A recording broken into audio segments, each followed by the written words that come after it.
청소년 여러분 안녕하세요.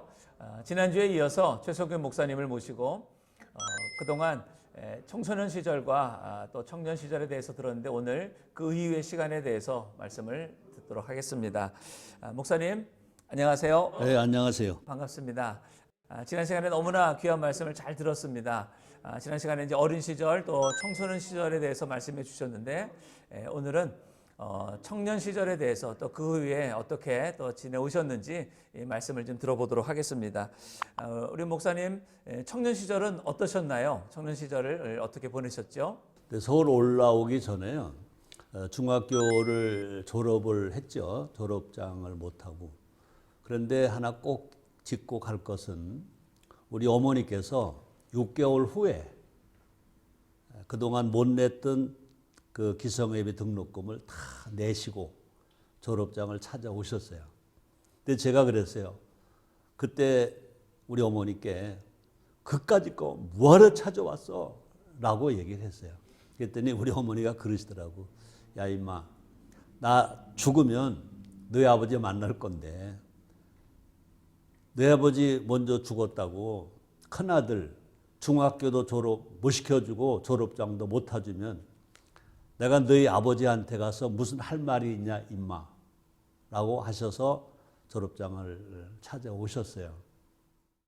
그러면 이제 저는 중학교를 졸업하고 너무 가난하고 힘들으니까 우리 어머니가 그러시더라고요.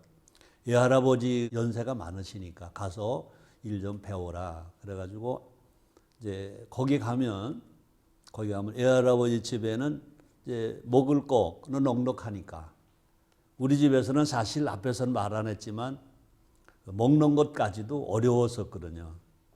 그래서 6개월 동안 가서 있었는데 우리 외할아버지가 나를 이제 좀 인생을 공부를 시키시려고 그랬는지 자기 손자에게는 일을 안 시키고 예손자인 나에게만 일을 시키는데 그때 내가 17살밖에 안 됐거든요. 근데 어른들이 하시는 일을 그대로 일을 시키는 거예요. 이제 봄에 이제 논을 고르려면 흙을 파서 높은 데 흙을 파서 낮은 데로 옮기는 그런 일을 하는데 그건 어른들이 하기도 힘든 칠통일이라는 말로 쓰거든요. 너무 힘들어요. 그래서 7개월 정도 일을 하는데 너무 힘든 거야. 그래서 아니다. 여기 있어서 내 희망이 절대로 꿈이 이루어질 수가 없겠다. 그래서 다시 집에를 온 거예요.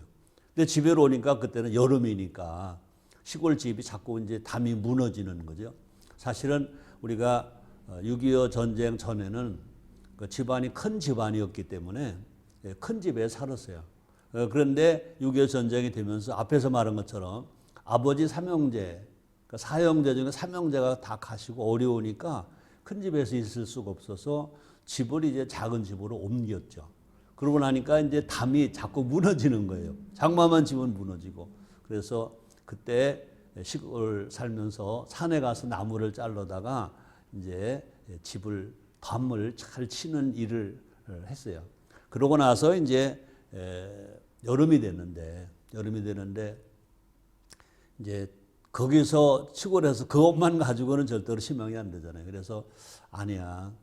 내가 여기서만 있어서는 내 꿈을 다 이룰 수는 없을 것 같아.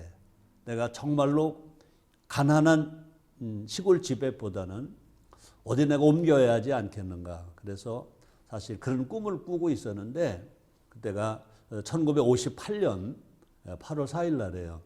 학교 선배가 서울에서 취직 생활을 하고 계시다가 그분이 이제 서울의 어느 분에게 아는 분에게 이제 부탁을 받고 시골 청년 중에서 그 마음씨가 착하고 근면한 청년을 취직을 할 걸로 데리고 와라 그랬어요. 그래가지고 이제 동네에서 그때는 정말로 취직하기 얼마나 힘들 때예요. 너도 나도 다 간다는 거죠. 그러니까 거기서 한 어르신이 그러시더라고요. 여기서 그냥 너도 나도 다 간다고 그러는데 그냥 그러지 말고 동네 어른들 회의를 하자. 그래가지고 회의를 해서 뽑혔는데 최성규가 뽑힌 거예요. 그래가지고 이제 취직을 하는 거죠. 그래서 그때 서울에 오는 이 기차값이 우리 고향 전의에서 서울역까지 550환 할 때, 원이 아니고 환 할 때예요. 그걸 어떻게 기억하세요? 네. 그거는 내 인생에 그거는 그 전환점을 가졌기 때문에 그래서 우리 어머니가 600환을 주셨어요. 그래가지고 550환을 기차삭을 하고 그다음에 그 선배와 함께 그때 서울 청량리에 무허가 집이었어요.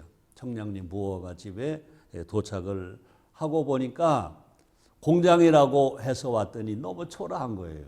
무허가 공장이에요. 판잣집이에요. 루핑집이에요. 그러니까 여름에 얼마나 뜨거운지 몰라요. 그래서 기다렸더니 거기서 이제 그 가족이 자녀가 3명이 있었어요. 6살, 4살, 2살. 근데 그때 그 사장님은 나보다 13살 더 잡수셔서 31살. 그 부인은 이제 12살 더 잡수셔서 30살.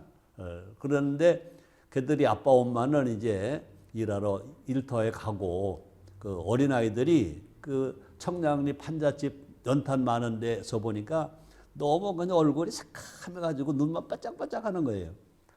그리고 뭐 주위의 환경이 너무 나빠요. 그래도 이제 기다렸더니 오후에 들어오시더라고요. 오셔서 그러니까 우리 선배가 이제 소개를 하는 겁니다. 나를 소개를 하는 거예요. 최성규라고 그랬더니 그 사장님 되는 분이 그러더라고요. 최군이구만 그러더라고요. 그러면서 이렇게 얘기하는 거예요. 내가 사장이야 그러시고 그다음에 이제 자기 부인을 소개하면서 영업부장이야 그러시더라고요. 그러면서 나보고 그러더라고. 최군이라고 그랬지? 네. 오늘서부터 최군은 공장장이야. 그러니까 무허가집 방 2개인데 아래는 가족이 살고 위에는 이제 무허가 공장 그 제품을 만드는 데예요. 그러니까 나는 그 윗방 공장처럼 쓰는데 혼자 거기서 일하고 거기서 자고 그런 생활을 하게 됐어요. 근데 사실 가서 보니까 밥이 시골에서 보리밥 먹었는데 쌀밥이더라고요. 그러니까 좋죠. 근데 반찬이 시골에서는 짠지하고 김치 이런 걸 먹었는데 거기서는 그때는 그걸 외간장이라고 그래서 들쩍지근한 건데 이걸 먹고 닭광으로 음식을 반찬을 먹으니까 못 먹겠더라고요. 그런데 도저히 거기에 삶이 내가 시골보다 더 어려운 거예요. 그런데 가자. 난 여기보다 우리 집이 더 좋아. 응? 우물물이 더 좋고 보리밥이 더 좋고 김치 짠지가 더 좋아. 그런데 딱 생각하는 게 10인이에요. 그때 서병국 다임 선생님이 가르쳐 주신 10인이 생각이 나는 거예요. 그래, 참자. 또 참는 거예요. 그리고 계속해서 뭐 정말 어려움이 수도 없이 오는 거예요. 그때 어려우고. 그때 한 번은 또 그런 일이 있었어요. 그때 내가 우리 작은아버지가 6.25 전쟁 때 안 돌아가신 막내 작은아버지가 나보다 5살 위신데 그때 그분은 이제 해군 제대를 하시고 인천에서 결혼하시고 신혼생활로 사실 때예요. 그때 노는 날 휴일 날이 되니까 이제 내가 그러면 우리 가까운 분은 한 분밖에 안 계시니까 인천까지 왔다가 뵙고 그러고 가는 거예요. 그때는 제가 월급을 탈 때가 아니에요. 그냥 밥 먹여주고 잠재워주고 필요한 거 있으면 사주고 그러니까 시계도 그냥 시계가 아니고 그때는 캐스갈이라는 말을 썼어요. 한국에는 시계가 못 만들 때니까 스위스 시계 에니카 그 캐스갈이 시계예요. 그러니까 불과 지금 돈으로 따지면 뭐 15,000원이나 갈라나 모르겠어요. 그런 시계를 사줬어요. 그리고 이제 그때 여름에 우리 작은아버지 집에 갔다가 오는데 이제 집이 그때 장춘동 쪽에 서울에 근데 종로 5가를 거쳐서 가야 되는데 더우니까 이제 창문으로 손을 내밀었죠. 그랬는데 버스가 섰다가 붕 떠나는데 이제 이거를 날치기 해가는 사람이 이제 쓰리꾼이 내 손에 있는 시계가 고급인 줄 알고 차가지고 간 거예요. 그러니까 시계를 잃어버린 거예요. 그러니 이게 큰일 난 거예요, 어제. 그래서 말도 못하고 있었는데 그때 이제 그 저녁을 먹는데 그 사장님이 그러시더라고요. 시계 성규식이 어디 있어? 그런데 그때까지 그렇게 됐다는 말을 못하고 그냥 말을 못한 거지. 숨긴 게 아니고 말을 못하고 그러고 있었어요. 그래서 얘기하니까 내가 그랬어요. 사장님, 내가 인천 갔다가 오는데 종로가 버스 정류장에서 이걸 누가 채갔어요. 그러고선 미안해하고 있는데 그 사장이 내가 작은아버지 집에 가서 뵙고 오니까 작은아버지 주고 온 걸로 아는 거예요. 응? 그러니까 내가 없으면 그분은 또 사줘야 되니까 나는 월급을 주는 게 아니니까 그러니까 작은아버지 주고 온 걸로 아는 거예요. 지금도 생각하면 주고 온 게 아니거든요. 쓰리 맞은 건데 내가 제일 힘든 게 의심받는 게 제일 힘들잖아요. 근데 의심을 하는 거예요. 그래서 내가 그때도 가자. 내가 의심받고 있을 거 뭐 있냐? 가자. 그런데 아이고 또 생각나는 거예요. 10일 참어 억울해도 참어. 그것이 결국은 나를 시골로 가지 않게 하고 그때 그 고난을 겪은 것 중에 하나다. 그래서 아까 얘기하셨죠. 64년 전의 일을 어떻게 지금도 기억하냐 그러셨는데 기억을 안 할 수 없어요. 그건 나의 생명이고 에너지이기 때문에. 그래서 그때도 어려움이 이렇게 있었지만 결과적으로 나를 참고 견디게 하는 그 에너지, 그것이 결과적으로 서병국 선생님이 가르쳐 주신 시빈이었다. 그런 생각을 제가 청소년기에 있었던 일을 말을 안 하면 안 될 것 같아서 했습니다. 네. 목사님 말씀을 들어보니까 청소년 시절에서 중학교를 졸업한 다음에 고등학교를 진학하지 않으신 것 같아요. 그러면 고등학교는 언제 진학하시게 된 건가요? 네, 저는 중학교를 졸업을 하고 그때 당시에는 다 우리 친구들은요 머리를 길렀어요. 중학교 졸업을 하니까 중학교 안 가니 고등학교 안 가니까 머리를 길르고 그 다음에 담배를 폈어요. 대부분의 친구들이. 그 다음에 술을 먹었어요. 근데 저는 고등학교는 못 갔지만 졸업장도 졸업식 날 못 받았지만 나는 고등학교는 가야 한다. 그래서 중학교를 졸업한 후에 일반 사복을 안 입고 중학교 때 입었던 교복 배지만 떼고 입고 다녔고요. 머리를 안 길렀어요. 그냥 그때 뭐 3부 뭐 이렇게 5부 머리를 잘랐지 머리는 안 길렀고요. 또 담배 안 폈고요. 물론 술을 안 먹었고. 그러고 이제 서울에 왔기 때문에 어떻게 할 것이냐. 그래서 그때 중앙강의록이라는 게 있었어요. 중앙강의록. 서울에서 그 책을 사서 이제 고등학교를 못 갔지만 고등학교를 편입해서 갈 수 있는 그런 공부를 하자. 그래서 언젠가 일단 입학할 기회가 올 거니까. 그래서 강의록을 가지고 이제 고등학교 편입할 수 있는 공부를 하기 시작했다가 그 후에 이제 한 2년인가 지난 후에 이제 고등학교를 편입을 했는데 그때도 이제 그 졸업 검정이 아니고 편입 검정을 쳐서 그때 지금 용문고등학교 그때 서울에 이제 강문고등학교에 제가 편입을 해서 2학년 편입을 해서 그러니까 1년 반 다니고 용문고등학교를 졸업을 해서 제가 아마 용문고등학교 주간으로 따지면은 10회, 야간으로 따지면 8회 졸업생이 되어서 용문고등학교가 지금은 아주 좋은 그 후배들이 많이 사회 진출을 했어요.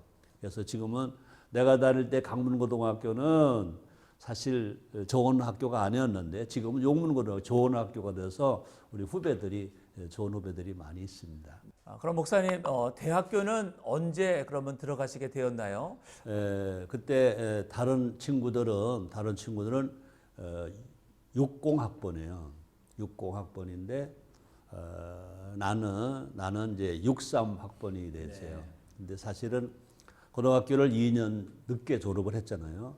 그래서 바로 갔으면 제가 건국대학 야간을 갈 수가 있었는데 졸업하고 이제 2년 동안 이제 쉬었다가 이제 대학을 가도록 했어요. 그때만 해도 이제 사장님이 가라 그랬어요.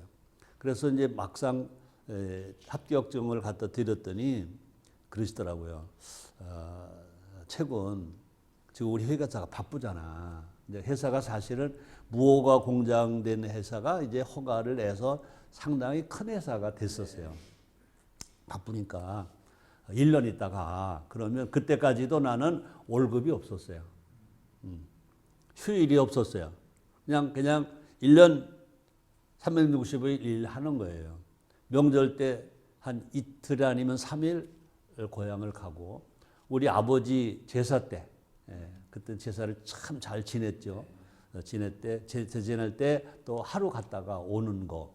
그리고 뭐 그때는 뭐 주일도 그러니까 일요일도 없고 빨간 날도 없고 1년 360일 다 일할 때니까 그러니까 그러고 월급도 안 탔을 때니까 그러면은 1년만 있다가 가. 그러면 1년 있다가 가면 결혼할 때 집 사줄게. 그러더라고요. 야, 집 사준다니까. 알았어요. 그래가지고 눈물을 머금고 또 1년을 또 쉬었죠. 그러면 이제 그 다음에 이제 지금 명지대학교 그때는 물리사범대학이었었어요. 그때도 이제 그러면 가라 그러더라고요. 그래 가서 또 시험을 쳤어요. 그리고 어떻게 합격을 해가지고 그러고 이제 합격했습니다. 그랬더니 또 얘기하는 거예요. 1년 있다가 집 사줄게. 그런데 내가 뭐는 속았잖아요. 아프다. 그래서 나는 돈이 한 푼도 없는 거야. 월급 한 푼 안 받았으니까. 그때 그랬더니 또 그래서 나는 이제 돈 못 믿겠다. 그래가지고 막 고민을 했어요. 그랬더니 그때 영업부장이었던 공경택 씨라고 있었어요. 지금 내가 그분을 뵈야 되는데 뭐 다 돌아가셨겠지만 내가 너무 고민하고 그러니까 나보고 그러더라고. 그분 나보고 최군 그랬거든요. 그때 뭐 내가 뭐 20살 막 넘어갔을 때니까 나는 회사에서는 직분을 크게 맡았지만 최군 왜 그리 고민해? 그러더니 막 울었어요. 그때 내가 아마 22살인가 그랬을 때일 거예요. 그랬더니 왜 그러냐고. 내가 그래서 부장님 나 대학 가고 싶어요. 정말 가고 싶어 그러더라고. 그러면 사장님께 얘기하면 되잖아. 사장님이 2년이나 밀고 내년에 가래요. 집 사준다고. 결혼할 때 집 사준다고. 그런데 그분이 그러더라고요. 정말 가고 싶어? 그러더라고요. 그래가지고 네. 그랬더니 그럼 내가 등록금 내가 입학금 등록금 내줄게. 그러더라고요. 그래서 뭐 염치불구하고 받아가지고 등록을 했어요. 근데 사장은 가지 말라고 그랬으니까 이제 갔다는 말을 못 하는 거예요. 나는 이제 몰래. 그때만 해도 이제 사장 집에 있다가 이제 그때는 그 공장에서 야근하면서 숙직갈 해주는 거예요. 밥을 먹고. 그러고 이제 저녁 때 퇴근 때 되면 집을 싹 나가는 거야. 그래서 몰래 책 사고 그래서 학교를 거의 한 달을 몰래 다녔어요. 근데 나중에 이제 내가 학교 간 걸 알았어요. 이분이 사장님이 술을 먹고 와가지고 그 책을 다 찢어버리고 그때는 또 재래식병소니까 그 화장실 2층에서 아래층까지인데 다 던져버리고 뭐 나 없을 때 어마어마한 행패를 부린 거예요. 그래서 내가 안 되겠다. 그래가지고 그날 떠난다는 말도 안 하고 그냥 그 공장을 떠났죠.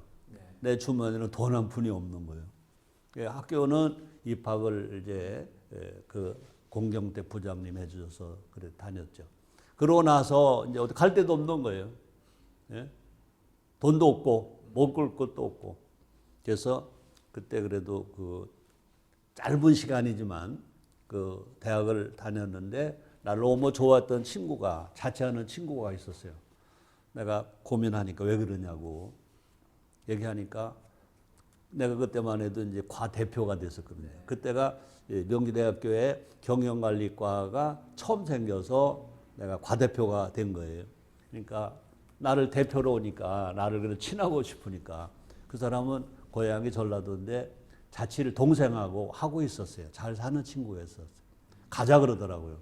그래서 무조건 가서 그 집에 있으면서 학교를 다니고 뭐 그 후에 어려운 거는 뭐 말할 수가 없죠. 그래서 결과적으로 너무 못 먹고 너무 힘들고 그러다 보니까 졸업 때는 졸업 시험을 못 보고 제가 지쳐가지고 버스를 타고 집에 가다가 버스 정류장 내려가지고 그다음부터는 몰라요. 기절을 했어요. 눈을 떠보니까 병원이야.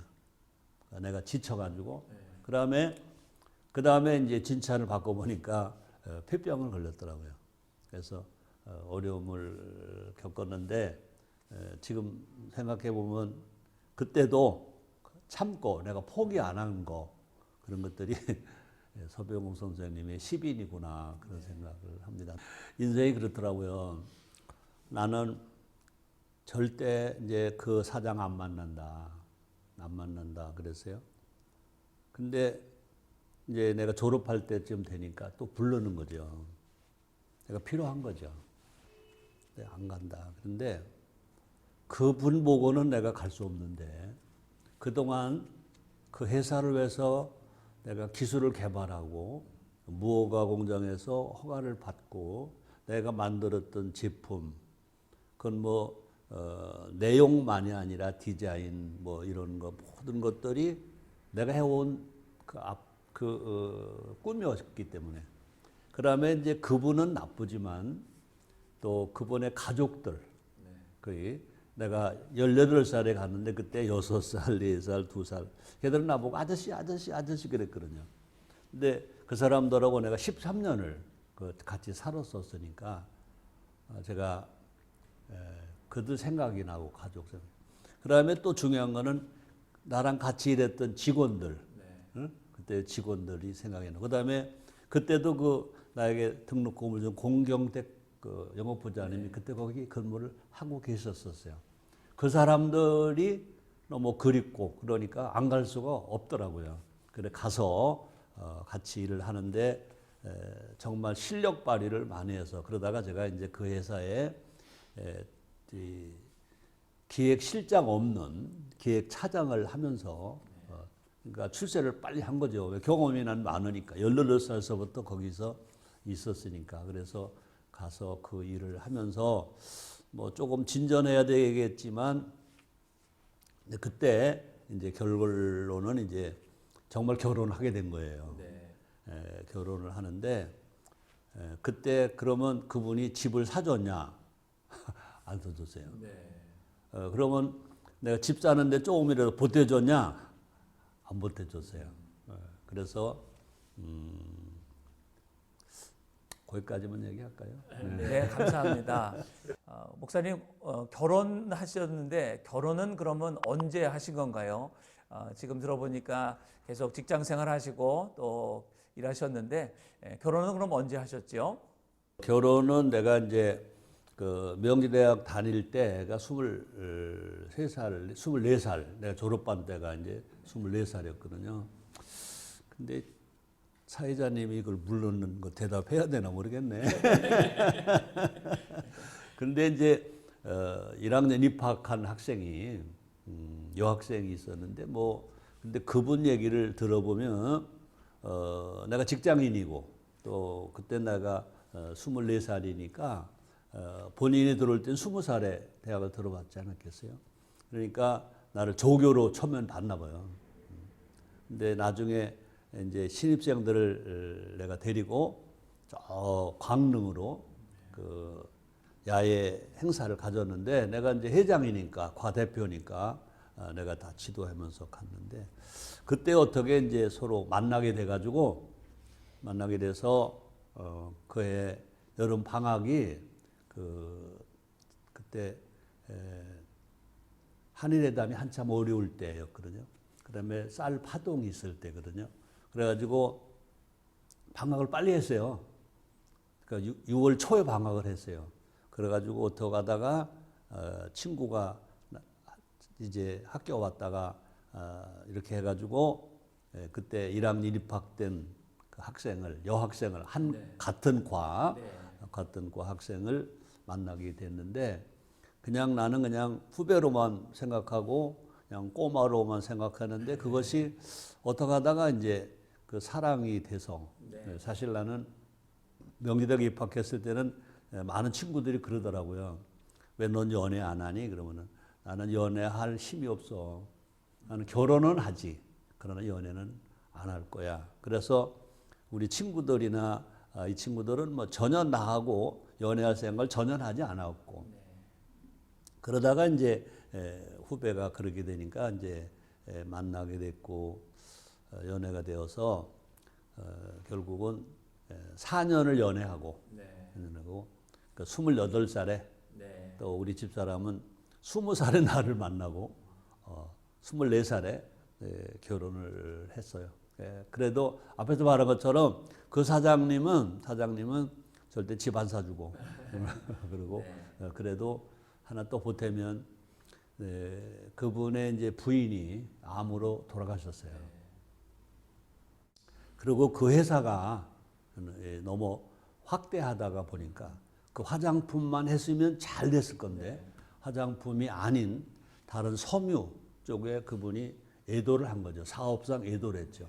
여기서 나온 이익금을 가지고 다른 데 확장을 하다가 거기서 사람을 잘 못 만나서 그것이 이제 부도가 났죠. 결국은 본 회사까지도 어렵게 되어서 그 회사를 다른 사람에게 인수해야 할 그런 상황이 있을 때 나는 그 회사를 너무 앞에서 말한 것처럼 사랑하니까 좋은 사람을 만나서 인계를 해주는데 그 부채를 다 내가 그 거래선 잘 아니까 탕감을 거의 뭐 반도 탕감하고 뭐 어떤 데 70% 탕감하고 그래서 그 사장한테 돈을 다 찾아줬는데 그때 돈으로 그때가 그때가 뭐 한 1년쯤 될 건데 그때 돈으로 한 1억 원 정도를 그분에게 찾아서 줬어요. 나는 68년도 결혼했거든요. 결혼하고 2년에 찾아줬는데 그래도 그때라도 나는 집 사는데 얼마. 그때는 집이 뭐 한 50만 원이면 살 때예요.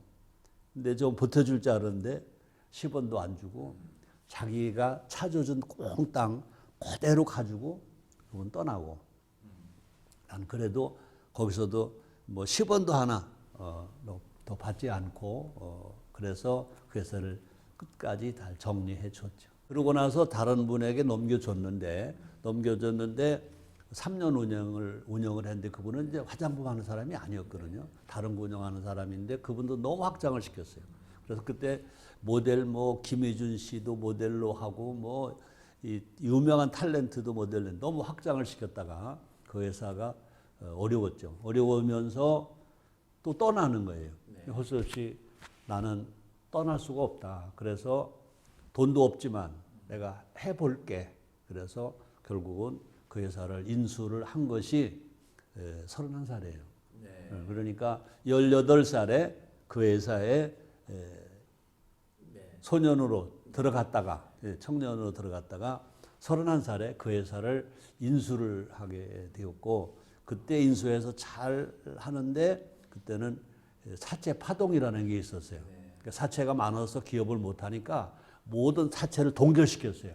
그래서 동결시켜서 사채는 이제 안 줘도 된다. 그랬을 때 하나님이 나에게 찬스를 주셨는데 나도 동결해야 되는데 모든 부채업자들이 와서 그러더라고요. 동결하지 말아라. 응? 그러니까 신고하지 말아라. 신고 안 하면 그냥 이자 안 받고 얼마든지 더 밀어주겠다. 근데 나중에 그 마음을 내가 잘 헤아려야 되는데 또 내 마음이 모질질 못하니까 사채를 신고하면 사채를 안 주는 거예요. 그런데 동결하니까 기업을 키우게 해서 그런 찬스를 줬는데 사채 신고를 안 해버린 거죠. 그러니까 다음에 그 기간이 끝나니까 모두 다 이제 그 사채를 요구하니까 그걸 감당을 못했죠. 네, 그래서 결국은 그 회사를 더 인수할 수가 운영할 수가 없어서 내가 그걸 포기했었죠. 네, 포기한 것이 그때가 이제 그 다음에 이제 이 73년도 그때 포기하고 손을 떼는 계기가 됐었죠.